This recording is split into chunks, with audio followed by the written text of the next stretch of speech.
Hello dear CTET aspirant. तो आप सभी कैसे, सभी को सुबह की गुड मॉर्निंग, हरे कृष्णा, राधे राधे। तो आज हम हिंदी का शिक्षण कौशल लेकर चलेंगे, शिक्षण शास्त्र। तो आप देखिएगा यहाँ पे हम 20 क्वेश्चन लेकर चलेंगे। तो आप चैनल पे नए हैं तो चैनल को लाइक से सब्सक्राइब जरूर करिएगा और बेल आइकन को भी क्लिक कर लीजिएगा ताकि जो हम भी जो पढ़ाएं हम वो अब तक नोटिफिकेशन जरूर जाए। तो चलिए यहाँ पर देखते हैं कि हमारा क्वेश्चन नंबर 1 क्या है।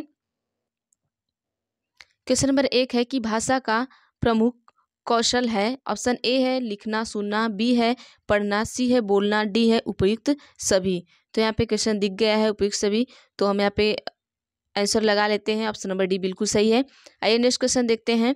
नेक्स्ट क्वेश्चन पूछा है कि भाषा के मुख्य तत्व होते हैं। ऑप्शन ए है ध्वनि, बी है संकेत, सी है चिन्ह, डी है सभी। तो फटाफट से आंसर बताइएगा क्या होगा। तो आइए देखते हैं यहाँ पे हमारे जो भाषा के मुख्य तत्व कौन से होते हैं। इसमें से सभी होते हैं। भाषा के मुख्य तत्व ध्वनि भी होता है, संकेत भी होता है और चिन्ह भी होता है। आइए नेक्स्ट क्वेश्चन देख लेते हैं फटाफट से हम। क्या है हमारा कि क्वेश्चन नंबर 3 है बालक को भाषा शिक्षण की शिक्षा देने का माध्यम होना चाहिए। ऑप्शन ए है राष्ट्रभाषा, बी है मातृभाषा, सी है द्वितीय भाषा, डी है प्रादेशिक भाषा। तो आंसर बताइएगा आप सभी क्या होगा। तो ये देखते हैं आंसर क्या होगा हमारा मातृभाषा। जो बच्चे हैं उन्हें हमें क्या करना चाहिए, मातृभाषा में ही क्या करना चाहिए, शिक्षण का शिक्षा देना चाहिए। चलिए नेक्स्ट क्वेश्चन देखते हैं हमारा क्या है। क्वेश्चन नंबर 4 पूछा है कि मातृभाषा का अर्थ है। ऑप्शन ए है परिवार की भाषा, बी है माँ की भाषा, सी है पिता की भाषा, डी है उपयुक्त सभी। तो आंसर बताइएगा आप सभी क्या होगा। तो यहाँ पर देख लेते हैं हमारा आंसर क्या होगा। हमारा आंसर ऑप्शन नंबर डी होगा, उपयुक्त सभी। मातृभाषा का मतलब होता है कि बच्चे जो परिवार से भाषा सीखे, माँ से सीखे, पिता से सीखे, भाई से सीखे, बहन से सीखे, वही हमारी क्या है, मातृभाषा है। मतलब कि जो हम चीज़ें सीख के डेली जो बोलते हैं जो भाषा, वही हमारी क्या है, मातृभाषा है। आइए देखते हैं हमारा नेक्स्ट क्या है। मातृभाषा के बारे में ही पूछा है। क्वेश्चन नंबर 5 है मातृभाषा का मुख्य उद्देश्य होता है। ऑप्शन 1 है मानसिक विकास, बी है शारीरिक विकास, सी है बौद्धिक विकास, डी है उपयुक्त सभी। मातृभाषा का उद्देश्य क्या होता है। अगर आपकी जो भाषा है, आपकी भाषा में अगर पढ़ाया जाए आपकी मातृभाषा में, तो स्कूल में आपकी मातृभाषा में पढ़ाने का उद्देश्य क्या है। तो आइए हम देखते हैं यहाँ पर क्या आंसर हमारा उपयुक्त सभी होगा कि स्कूल में हमें मातृभाषा में ही पढ़ाया जाता है क्योंकि बच्चे का मानसिक विकास हो, उनके शरीर का विकास हो, उनके बौद्धिक विकास हो, मतलब उनकी बुद्धि का भी विकास हो। इसलिए लोग क्या करते हैं, मातृभाषा के रूप में ही बच्चों को पढ़ाते हैं चीज़ें। आइए नेक्स्ट क्वेश्चन देखते हैं। क्वेश्चन नंबर 6 क्या है कि मातृभाषा की प्रमुख शिक्षण विधि क्या है। ऑप्शन ए है आगमन विधि, बी है निगमन विधि, सी है अनुकरण विधि, डी है उपयुक्त सभी। देखिए यहाँ पे मातृभाषा का है तो एक एक टॉपिक करके ऐसे लेके हम आपको चलेंगे। तो चलिए यहाँ पर बताइएगा क्या होगा हमारा आंसर। तो हम देख लेते हैं हमारा आंसर क्या होगा। अनुकरण विधि जो हमारी मातृभाषा है इसका प्रमुख शिक्षण विधि है। तो ये क्या है, अनुकरण विधि। मातृभाषा में बच्चा क्या करता है, अनुकरण करके क्या करता है, चीज़ों को सीखता है। ठीक है, आइए नेक्स्ट देखते हैं क्या है हमारा क्वेश्चन। क्वेश्चन नंबर 7 क्या है। भाषा अधिगम के कारण होते हैं। ऑप्शन ए है भाषा विज्ञान, बी है व्याकरण, सी है भाषा कौशल, डी है उपयुक्त सभी। भाषा अधिगम के कारण को पूछा है तो बताइएगा आंसर। तो ये देखते हैं यहाँ पर हमारा क्या होगा। ऑप्शन नंबर डी होगा, उपयुक्त सभी।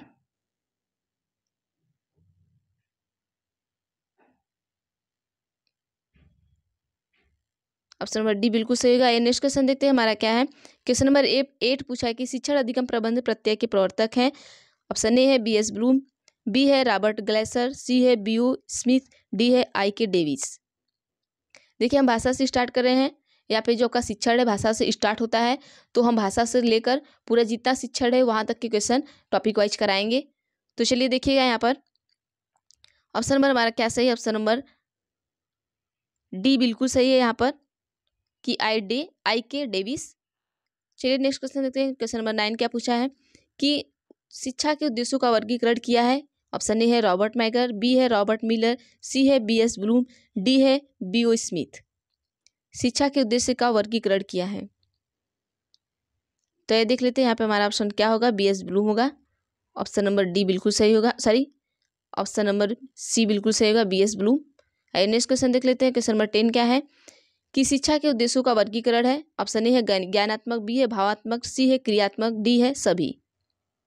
शिक्षा के उद्देश्यों का वर्गीकरण। तो हम आंसर देख लेते हैं क्या होगा हमारा। ऑप्शन नंबर डी है, बिल्कुल सही है कि जो हमारे शिक्षा का उद्देश्य होना चाहिए वो ज्ञान में होना चाहिए, भाव में होना चाहिए और क्रिया में होना चाहिए। इनका उद्देश्य का वर्गीकरण यही है। ठीक है, आइए नेक्स्ट क्वेश्चन देखते हैं हमारा क्या है। क्वेश्चन नंबर 11 क्या है कि सूक्ष्म से स्थूल की ओर शिक्षण सूत्र की पालना किस विधि में स्पष्ट दिखाई देता है। ऑप्शन ए है आगमन विधि, बी है निगमन विधि, सी है प्रदर्शन विधि, डी है प्रोजेक्ट विधि। आंसर बताइएगा सभी फटाफट से। तो ये आंसर देख लेते हैं क्या है, निगमन विधि। ऑप्शन नंबर बी बिल्कुल सही होगा। नेक्स्ट क्वेश्चन देखते हैं क्या है। क्वेश्चन नंबर 12 पूछा है कि प्रयोगशाला में कार्य करते समय विद्यार्थी किस विधि का अनुसरण करता है। ऑप्शन ए है आगमन विधि, बी है निगमन विधि, सी है प्रदर्शन विधि, डी है प्रोजेक्ट विधि। आंसर बताएगा आप सभी क्या होगा कि अगर प्रयोगशाला में कार्य करते समय विद्यार्थी किस विधि के अनुसरण का प्रयोग कर रहा है यहाँ पे। तो ये देखते हैं हमारा आंसर क्या होगा, आगमन विधि। ठीक है, ऑप्शन नंबर ए बिल्कुल सही होगा। देखिए आगमन क्या है, पहले उदाहरण देना। निगमन क्या है, पहले नियम देना। नियम के बाद उदाहरण आएगा, यहाँ उदाहरण के बाद नियम आएगा। ठीक है, चलिए नेक्स्ट क्वेश्चन देख लेते हैं हमारा क्या है। क्वेश्चन नंबर 13 पूछा है कि प्राथमिक कक्षाओं के विद्यार्थी के लिए कौन सी विधि आपकी दृष्टि में उत्तम होगी। ऑप्शन ए है व्याख्यान विधि, बी है समस्या समाधान विधि, सी है आगमन विधि, डी है निगमन विधि। तो आंसर बताइएगा आप सभी फटाफट से। तो चलिए यहाँ पर हम देखते हैं हमारा ऑप्शन नंबर कौन सा सही होगा। ऑप्शन नंबर सी बिल्कुल सही होगा, आगमन विधि। देखिए यहाँ पे हम सिर्फ शिक्षण से लेके भाषा से लेके चल रहे हैं एक चैप्टर। तो भाषा से हम आपको 20 क्वेश्चन कराएंगे। इसमें से अगर क्वेश्चन मिलेगा तो आपको यहीं से क्वेश्चन मिल जाएगा। आपका अगर क्वेश्चन फंसा यहाँ से भाषा से तो आइए देखते हैं 14 क्वेश्चन क्या है। हिंदी भाषा में स्वरों की संख्या होती है। ए है 11, बी है 12, सी है 13, डी है 14। आंसर बताइएगा आप सभी। आइए आंसर देख लेते हैं। हिंदी भाषा में स्वरों की जो संख्या होती है वो कितनी होती है, आपकी 11 होती है। नेक्स्ट क्वेश्चन देखते हैं क्या है।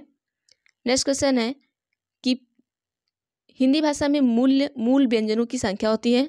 ए है 40, बी है 47, सी है 31, डी है 33। आंसर बताइएगा। तो ये हम देख लेते हैं क्या होगा हमारा आंसर। ऑप्शन नंबर डी बिल्कुल सही होगा, 33। आइए नेक्स्ट क्वेश्चन देख लेते हैं क्या होगा हमारा। क्वेश्चन नंबर 16 पूछा है कि भाषा की प्रथम सार्थक इकाई होती है। ए है अक्षर, बी है शब्द, सी है वाक्य, डी है कोई नहीं। तो आप ये जरूर से पढ़ के जाइएगा चैप्टर वाइज। और वहाँ पे आपको कोई भी क्वेश्चन भाषा से अगर पूछ रहा है तो इस 20 में से कोई एक ही क्वेश्चन आपको भाषा में आएगा। अगर आप 20 क्वेश्चन पढ़ लेते हैं तो भाषा में यहीं से कुछ ना कुछ एक क्वेश्चन उठा सकता है। तो आंसर देख लेते हैं हमारा शब्द।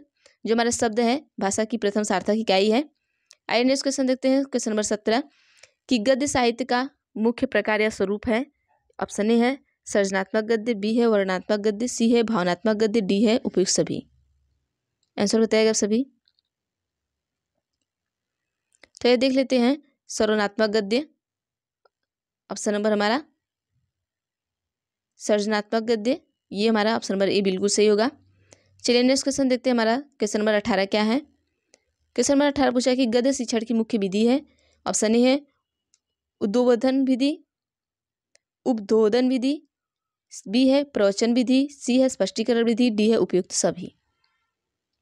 गद्य शिक्षण की विधि पूछा है। तो हम आंसर देख लेते हैं हमारा क्या होगा। ऑप्शन नंबर डी होगा, बिल्कुल सही, उपयुक्त सभी।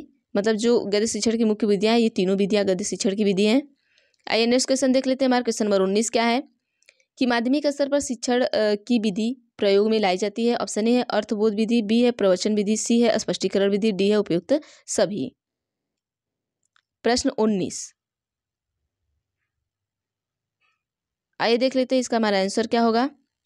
तो होगा उपयुक्त सभी। देखिए ये क्वेश्चन यहाँ पे आपको ऐसा क्वेश्चन हमने रखा है कि आप यहाँ पे चीज़ों को याद भी कर लेंगे कि जैसे कि गद्य शिक्षण की विधि का प्रयोग में लाई जाती है तो अर्थ की बोध में भी लाई जाती है, प्रवचन में भी लाई जाती है, स्पष्टीकरण में भी लाई जाती है। ठीक है, ये जैसे कि ऑप्शन भी हम आपको ऐसे रखे हैं कि जो चीज़ें आपको ये पता नहीं है वो पता भी चल जाए। तो चलिए देखते हैं नेक्स्ट क्वेश्चन क्या है। क्वेश्चन नंबर 20 है। 20 पूछा है कि व्याकरण विधि की मुख्य विधि है। व्याकरण शिक्षण की जो मुख्य विधि है क्या है। ऑप्शन ए आगमन विधि, बी है निगमन विधि, सी है आगमन निगमन विधि, डी है इनमें से कोई नहीं। तो आंसर बताइएगा आप सभी क्या होगा। तो आंसर देख लेते हैं हमारा क्या होगा। आगमन निगमन विधि दोनों होगा। जो हमारा ऑप्शन नंबर सी बिल्कुल सही होगा। व्याकरण शिक्षण है, इसकी जो विधियाँ हैं, इसकी 2 मुख्य विधियाँ हैं, आगमन विधि है और दूसरा क्या है, निगमन विधि है। ठीक है, तो आपके 20 क्वेश्चन कंप्लीट हो गए हैं। तो ऐसे ही हम आपको और भी क्वेश्चन लाएंगे। देखिए चैप्टर वाइज क्वेश्चन लेके चल रहे हैं, आज भाषा का लेके चले हैं, कल दूसरा चैप्टर लेके चलेंगे। अगर हम देखेंगे नहीं तो आपको मैराथन करा देंगे हिंदी का, तो आप यहाँ से सारे चैप्टर को कंप्लीट कर लीजिएगा। तो चलिए आज के लिए बस इतना ही। अगर वीडियो अच्छी लगे तो हमें कमेंट जरूर करिएगा, तो हम आपको इसका पूरा मैराथन करा देंगे चैप्टर वाइज।